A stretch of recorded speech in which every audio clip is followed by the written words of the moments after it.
Magandang gabi sa lahat. Ang paninigarilyo ba ay nakakabuti ba sa pangangatawan? Yan ang tanong kung bakit. May maganda bang may dudulot yan? Pag ganito. Yan po, ang paninigarilyo ba ay maganda ba ito sa pangangatawan? Di ba? Yan po ay nakakasira sa ating pangangatawan kung lagi-lagi. Kaya payo ko lang sa mga naninigarilyo po na iwas po tayo. Huwag nating sirain ang ating pangangatawan dahil ginawa tayo ng Diyos na walang kasirahan.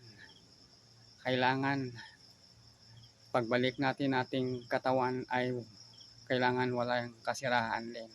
Kaya papayo ko lang sa mga naninigarilyo na alagaan natin mabuti ang ating katawan sapagkat kung mawala ito wala nang silbi. Kaya ano pa ang hinintay natin?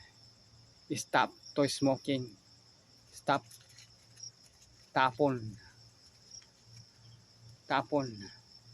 Sayang ang pera. Kaya go.